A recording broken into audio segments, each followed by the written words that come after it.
Today's show is sponsored by Dr. Jacalyn. Take charge of your life personally, financially, and professionally. Visit drjacalyn.com to book an appointment today. Ladies and gentlemen, here it is, the most listened to radio show on the planet. Even the other stations are tuned in too.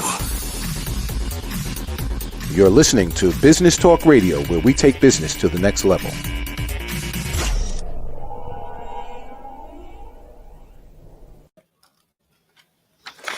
Hello and welcome to Rapping with Dr. Jacalyn, live here on Business Talk Radio. I am coming to you from Avalon, New Jersey, and we have a dynamite show for you today. Dynamite because we've got my great co-host, Cini, and we've got the legendary Richard Feldman, who is back with us for a second time. Gentlemen, welcome to the program.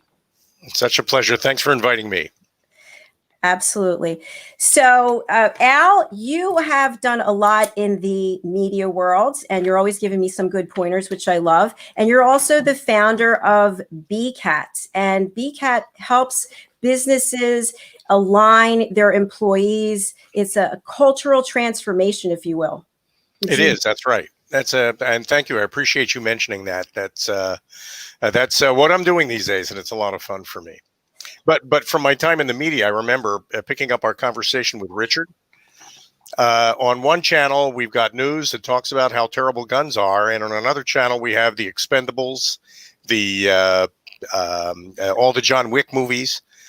There isn't any real fair and balanced view of gun ownership anywhere in the media, is there, Richard? Well, I don't know. It's such a ubiquitous thing. There are 400 million firearms owned by about 120 million people in this country. So there's as many stories as there are gun owners, at least. Naturally, we focus on the unusual. It's not a news story if I go out into the woods here in New Hampshire and fire off a couple hundred rounds. That's hardly a news story. Happens every day. If someone, on the other hand, takes a gun and uses it against protesters, it's going to be front page news for days to come. So Right. We do get a jaundiced view of guns because we tend to focus on their misuse, not their lawful use. Wow. Richard, I just wanted to let our audience know that you have authored a book called Ricochet, Confessions of a Former Gun Lobbyist. And Great book. It's a fabulous book. I've read through it. We have a visual. It can be purchased on Amazon. I highly recommend that people read it. And as you know, our show here, Rapping with Dr. Jacalyn, is all about inspiring hope and telling how we have overcome adversity. So we touched on this last week, and I'm wondering if you might elaborate. What was it like for you after you got involved with the NRA, the National Rifle Association, and you realized that the organization wasn't exactly what you thought it might be for a nonprofit, that at the very highest levels of leadership, you found some things going on that maybe you didn't expect? What was that like for you? Well, back in the 80s, there was a very different National Rifle Association than the one that exists today. It was just really starting to feel its oats as a powerful group. Indeed, I remember so well that the whole organization, if anything, was frightened to death of the New York media. When I was involved in the Bernard Goetz subway shooting in New York City in 1984-85, and I wanted to do a news conference, and everyone at headquarters looked at me like, I was crazy. You're going to go up against the big bad media in New York? Well, to talk about adversity, I didn't see it that way. I never have. I always have always seen the media as a tool, not unlike a firearm. If you know how to operate the tool, it can work to your great benefit. If you don't know what you're doing with that tool, it can be pretty darn dangerous. So a lot of people on the pro firearm side always think the media is their enemy. I don't see them as an enemy or an ally. I see them as a tool. How that tool gets used is up to me. How stressful were those media encounters, Richard? I mean, there you are up on a podium, I guess, and you've got a press pool in the audience there, and they're not exactly pitching you softballs. I mean, that's going to be hardball pitching, isn't it? Yeah, sure, but honestly, I think the toughest questions I've ever been asked in my life as a lobbyist are usually from students, and often the younger the students, the tougher the questions. I've Really? spoken to a lot of colleges. High school students tend to ask some of the tougher questions out there. Really? Like what? What? Yeah, I was going to say, does anything pop to your mind when you think back? Yeah. The people will tend to ask the normal questions that you expect. How can you defend an assault weapon? Why is this okay or that? But I think that students sometimes don't know enough, and they actually ask a question in a somewhat different manner that really makes me have to think a little bit about how I want to answer it. I remember once a girl, when I was at NRA, I used to do the Close-Up Foundation when they would come, and they'd come into headquarters, and I would speak to them. And one of them asked me, so, what is it like being what do you do every day as a lobbyist? And I think about it for a second and go, well, there's never been 2 days that are anywhere close to similar. I think that's what made the job so interesting. Is that it's every day we're going to face a whole new series of crises and problems, and so it made it pretty interesting as a job, as long as you stayed up with it. I think one person did ask me at a college once, sort of the kicker question, well, Mr. Feldman, what would be the most difficult question I could ask you? And my reply was, I think you just asked it. I want to know, what was it like to be in the Rose Garden with it at the time, President Bill Clinton? That had to be a pretty cool experience. Well, it was stressful, only that what we were doing that day when I made the announcement on behalf of the firearm industry that gun manufacturers would begin shipping all handguns with child safety locks. I knew that it was controversial. It was the right thing for the industry to do. But I remember when I introduced Bill Clinton and he spoke, and I left, when you go out the West Wing, and there's the media pool. And there's only been 2 times in my life where I've seen this look on the faces of the media. Once was at the Bernie Getz news conference, and the other was after I made that announcement in the Rose Garden. And they all had this kind of perplexed look of, I just saw you say that or do that, but I'm sort of in shock. It's not what I expected. And of course, when you can do the unexpected, that's when you have created the best opportunity to get people to rethink their positions and to hopefully obtain a newer, more insightful understanding of what it is you're trying to achieve. You know what's interesting about that, Richard? There's a lot of really great advice buried right in that thing you just said. When you say things that people expect you to say, you have no chance of influencing them at all. In order to influence them, you've got to say things they don't expect you to say, which means often you've got to agree with them or you've got to empathize with them. And if they're expecting an argument, that's probably the best way to disarm them and maybe even win them over to your side. I don't know who it was that said to me once, but it was certainly true. You never win an argument because people dig in once you start arguing. Now, that doesn't mean I don't enjoy arguing. God knows I do. But my intent is to have fun, not necessarily to win, because I'm not going to win.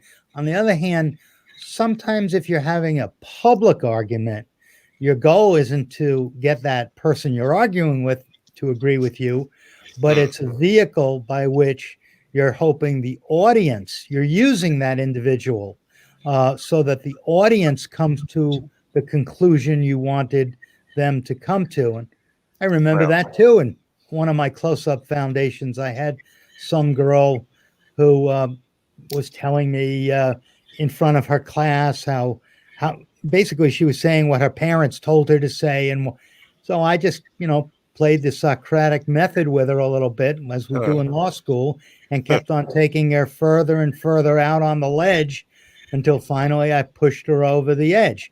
Now, she was not going to like me, but I did it for everyone else. And in fact, somebody came over to me after that class and said, "Mr. Feldman, I don't like you." So, join the club. But I agreed with you.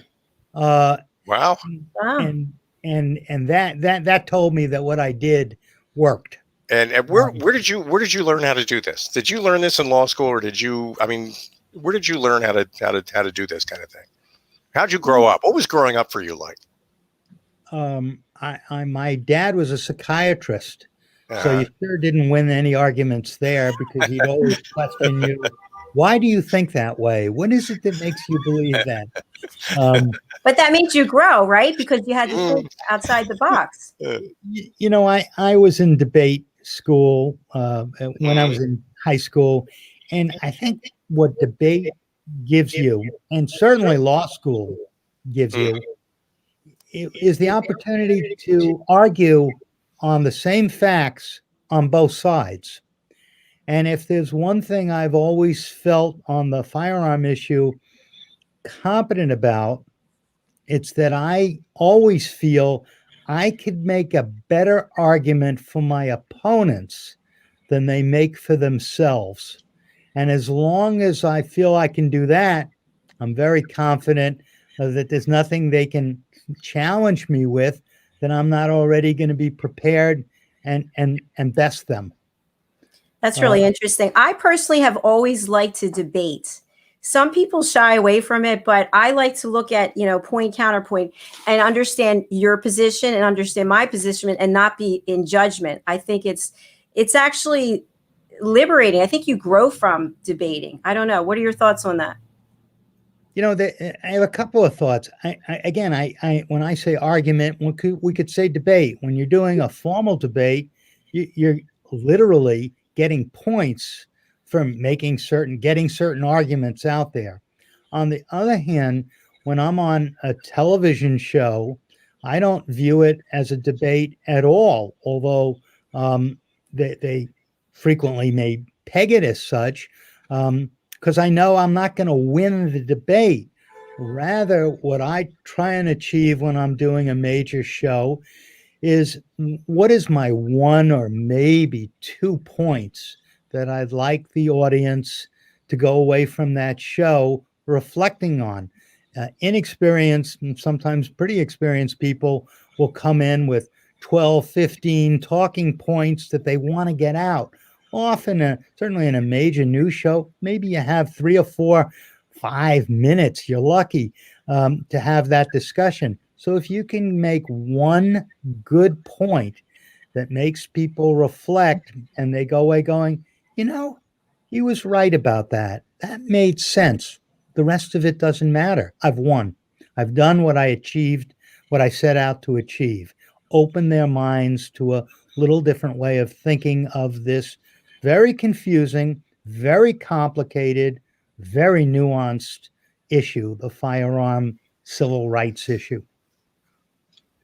Definitely. Wow. That's really powerful. I like that you said that, because I found myself that maybe I'll have 4, 5, 6 points, but I understand what you're saying now. I'm going to be changing what I do, changing my behavior going forward as a result of what you just shared. So thank you for that.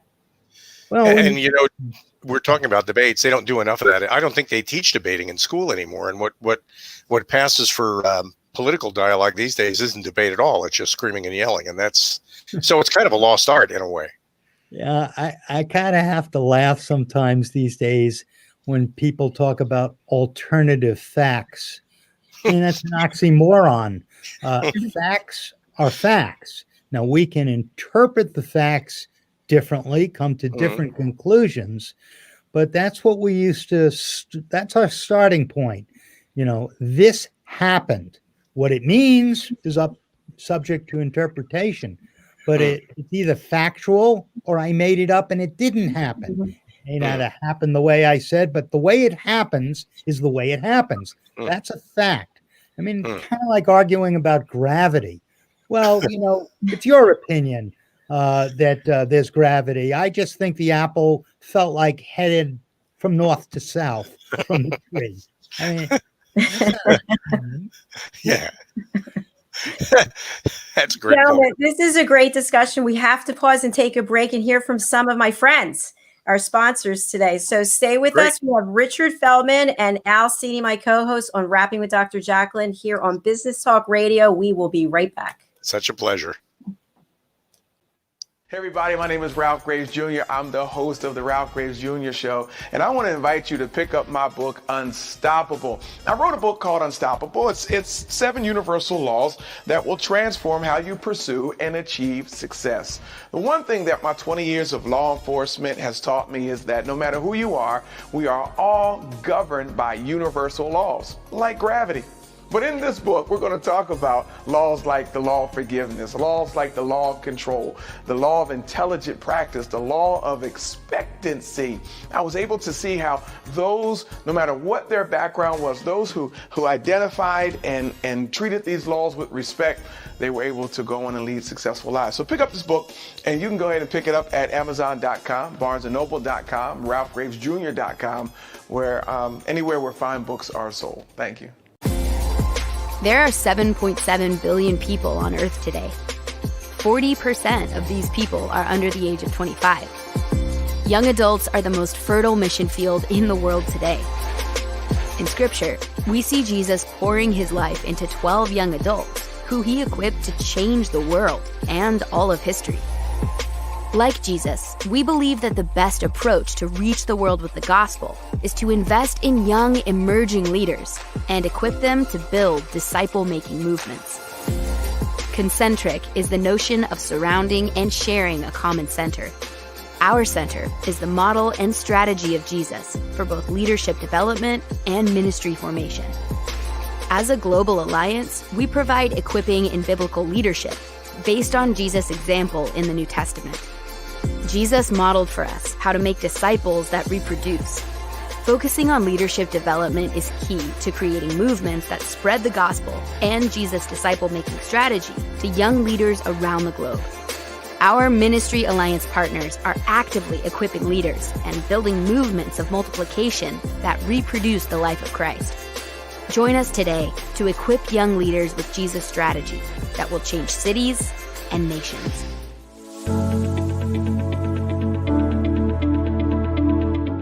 The session that we had with BCAT was really entertaining and enlightening. We were able to put together some very specific steps that we as individuals can take, and it was really fun to all come together and see sort of where we're going as a team and how we can all get there together.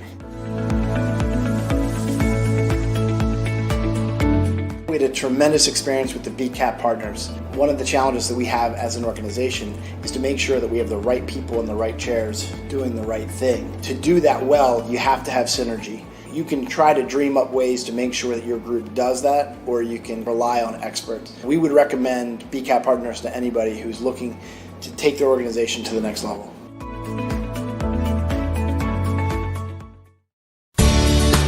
Academy Sedan and Limo is a full-service transportation company serving the Philadelphia metropolitan area with full knowledge of the New York City, Baltimore, and Washington, D.C. areas. We pride ourselves on being the most dependable, conscientious company in the industry. Our always on-time service and dependable pricing make us the company to call for any event or occasion. Our vehicles can accommodate any size party for any occasion. Our vehicles range from four-door sedans to SUVs to minivans to limo buses to full-size tour buses and can accommodate groups of 2 to 100. We offer airport shuttle service or over-the-road service without limitation regarding mileage or time, and no drive is too long or too far. So if you find yourself in need of transportation of any type with any vehicle, give us a call at 610-842-4564 and let us show you what a real transportation company can do for you. Use code ACADEMY2020 to receive 20% off your first 3 rides, including parking and toll. Make a bold statement by wearing a custom jewelry design from Margie Cedrone, Artisan Jeweler, located at 121 Haddon Avenue in Westmont, New Jersey. Telephone number 215-384-7155. Margie Cedrone is an artisan jeweler who has been a permanent fixture on the renowned Jewelers Row in Center City, Philadelphia since 1988. Starting her business in 1982, all of Margie's designs are individually handmade as well as custom design. She is one of the only jewelers left in the area who still crafts the finest tailor-made diamond jewelry, whether it's a statement piece or an everyday item. In addition to her one-of-a-kind designs, she specializes in pearl stringing and bead jewelry repairs. Margie Cedrone Jewelry pairs nearly 30 years of experience with the building of lifelong client relationships. Dr. Jacalyn has been a client and friend of Margie Cedrone for many, many years. Each week during my show, Rapping with Dr. Jacalyn, live on Business Talk Radio, I will be featuring one of the beautiful pieces of jewelry that Margie custom made for me. I urge you to contact Margie through her website, margiecedronejewelry.com. Wait no longer to make your own bold statement. Today's show is sponsored by Dr. Jacalyn. Take charge of your life personally, financially, and professionally. Visit drjacalyn.com to book an appointment today. Ladies and gentlemen, here it is, the most listened to radio show on the planet. Even the other stations are tuned in too. You're listening to Business Talk Radio, where we take business to the next level.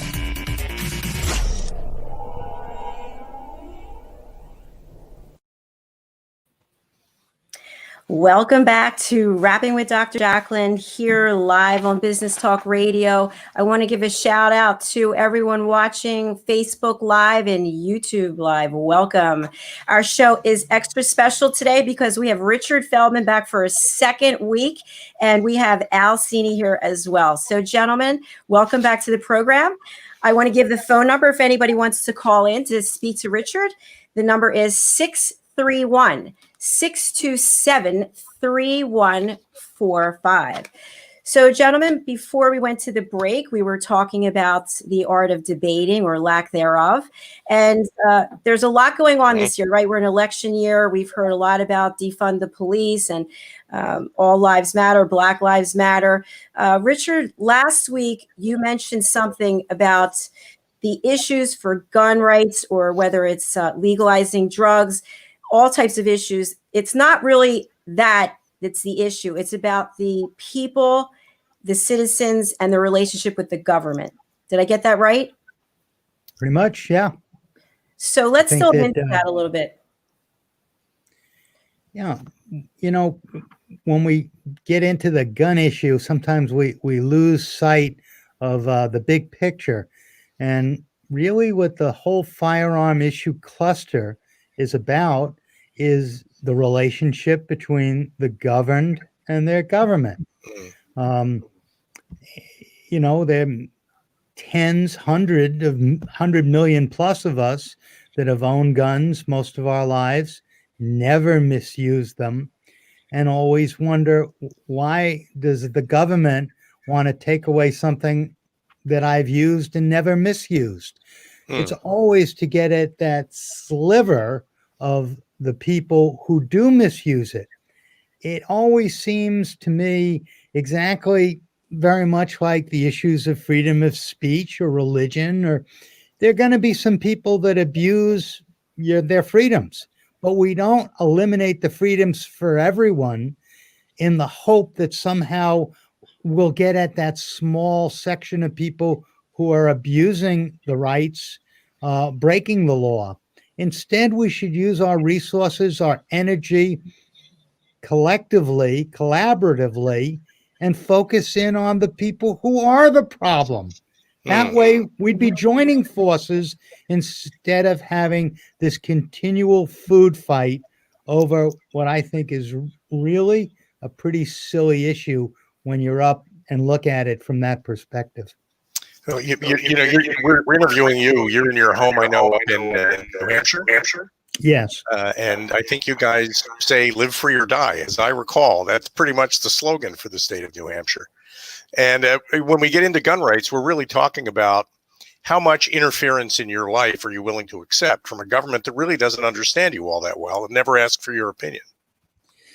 Well, ultimately, when you need the police are almost never going to be there when you need them the most. And that's simple, because if the police were there, you probably wouldn't have needed them.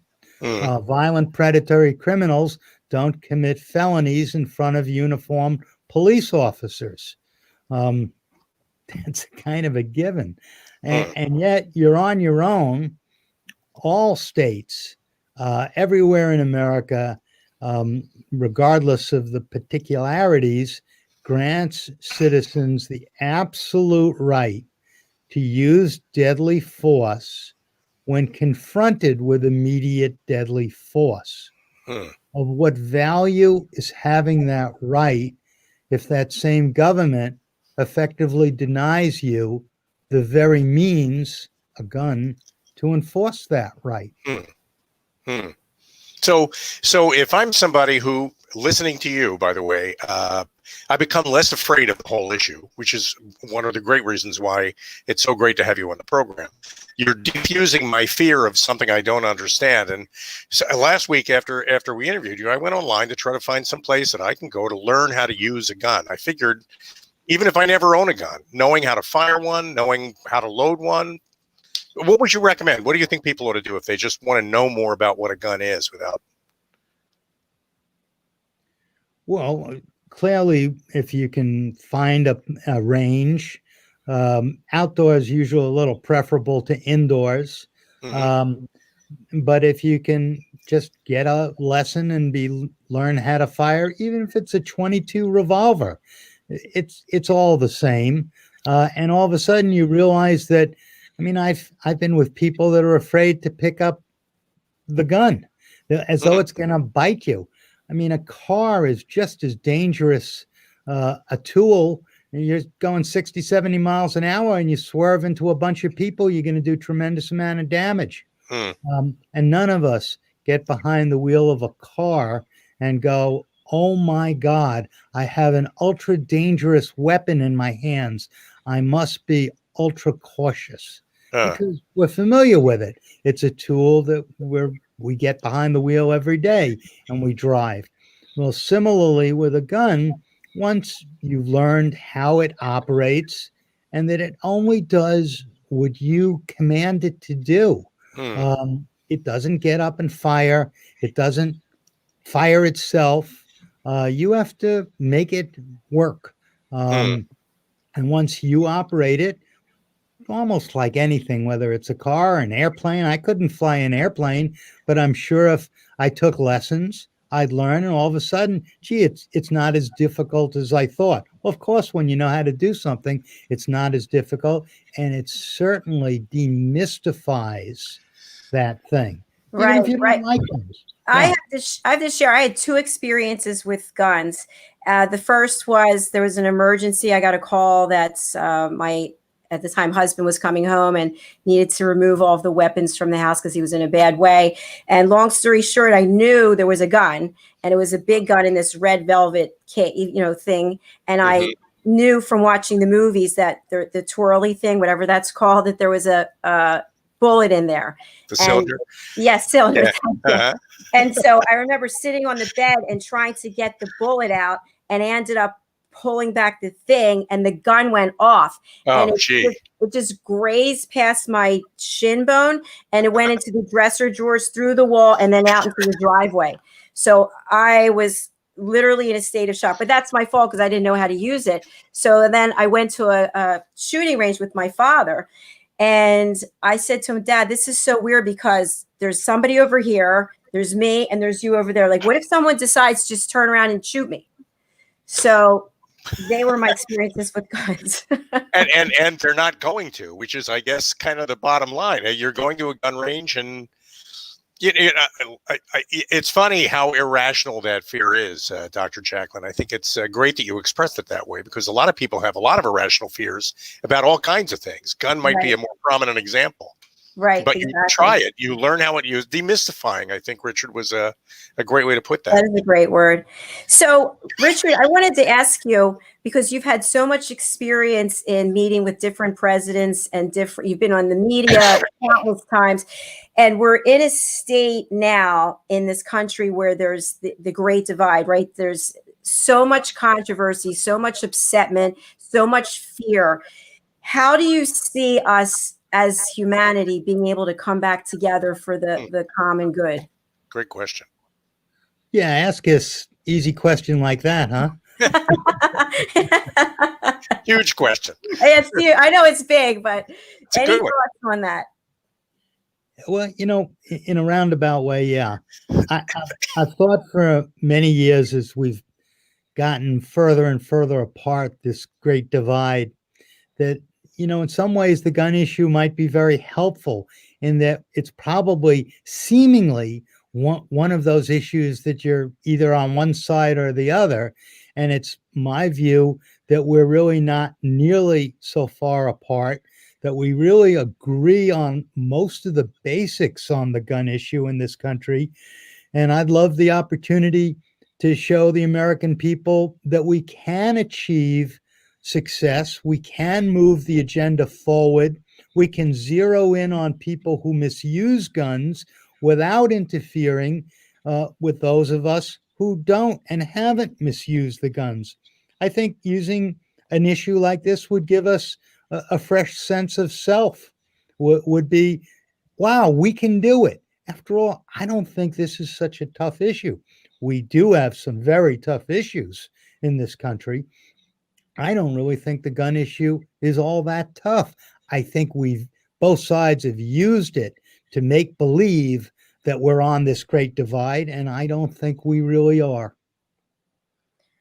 Well said. Well, I hope we find our way back to loving each other and being supportive of one another, and we get rid of this great divide, because I think it's what we really need. Definitely. Or as one of the slogans of the 60s, coupled with one of the firearms slogans I always enjoyed, was a pictorial of a gun, and underneath it says, "Make love, not war. Be prepared for both." That is good. Definitely. So we're coming to the end of our program, and I wanted to ask you, Richard, when we met last week and I asked you what was next for you, you said you might go back to Washington. Can you expand a little bit about what your next work is going to be?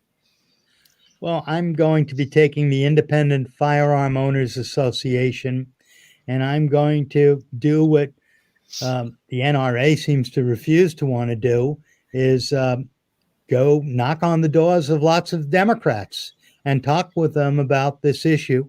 Lots of Democrats come from some rural and suburban areas, and they're not viscerally opposed to guns. It's just that the politics of this issue sort of forces people on one side or the other based on whether they're Republicans or Democrats. And that's really kind of silly. There are authoritarian Republicans who don't think anyone except the police should have guns. And there are libertarian Democrats who think maybe the government's the one that shouldn't have the guns. So there are lots of gradations in the middle, and I'd like to both exploit them and explore them. Wow. Great outreach. Terrific program. Great. Yeah. So if any of our viewers or listeners want to find out more about this organization, the Independent Firearms Owners Association, how can they do that? You have a Facebook page. Any other? We're just redoing our website, but send me an email at ifoa@usa.net, and I will answer it myself. That's ifoa@usa.net. Wow. Excellent. And again, you are the author of Ricochet, Confessions of a Former Gun Lobbyist. I highly recommend that you get this book. It is available on Amazon, and we love Amazon. So this has been our program. Richard, I cannot thank you enough for being with us 2 weeks in a row. This is just terrific. And hopefully you'll join us again in the future. I have an announcement to make, which I shared with you guys, but Rapping with Dr. Jacalyn is going to be on Friday nights, as we are now, on Business Talk Radio, live streaming from Facebook and YouTube. And we're also going to be on for a full hour, another day or evening this week. We just figured this out this morning. So working on the details. I'm very excited about it. And I'm looking forward to having you on that program. So thank you again. Thank you, Rich. So, folks, I mentioned all of the details of how you can find Rapping with Dr. Jacalyn. Al Cini, how can we get in touch with you? You can get me at by email at al.cini@getbcat.com. Excellent. And I want to give a shout out to Pastor Ken Dominic, who is in Louisiana, who made it through the horrible hurricane. How are you doing, Pastor Ken? He's good. Okay. Good. He's good. And Chris Roberts, engineer and host on Business Talk Radio. How are you doing? He's doing well too. They're both working, guys. So they're the producers for the show, and we really appreciate everything that they're doing. And I am Dr. Jacalyn Kerbeck. You can reach me through my website, drjacalyn.com. I'm on all social media. I'm a certified life coach, and I'm here to help you with whatever challenges you are trying to overcome. And we will work together to attain your goals through an action plan. So thank you again, everyone on Facebook Live, on YouTube Live, Business Talk Radio, Richard Feldman, Al Cini. Have a great weekend. Thank you. Thank you. Ladies and gentlemen, here it is, the most listened to radio show on the planet. Even the other stations are tuned in too. You're listening to Business Talk Radio, where we take business to the next level. Make a bold statement by wearing a custom jewelry design from Margie Cedrone, Artisan Jeweler, located at 121 Haddon Avenue in Westmont, New Jersey. Telephone number 215-384-7155. Margie Cedrone is an artisan jeweler who has been a permanent fixture on the renowned Jewelers Row in Center City, Philadelphia since 1988. Starting her business in 1982, all of Margie's designs are individually handmade as well as custom design. She is one of the only jewelers left in the area who still crafts the finest tailor-made diamond jewelry, whether it's a statement piece or an everyday item. In addition to her one-of-a-kind designs, she specializes in pearl stringing and bead jewelry repairs. Margie Cedrone Jewelry pairs nearly 30 years of experience with the building of lifelong client relationships. Dr. Jacalyn has been a client and friend of Margie Cedrone for many, many years. Each week during my show, Rapping with Dr. Jacalyn, live on Business Talk Radio, I will be featuring one of the beautiful pieces of jewelry that Margie custom made for me. I urge you to contact Margie through her website, margiecedronejewelry.com. Wait no longer to make your own bold statement.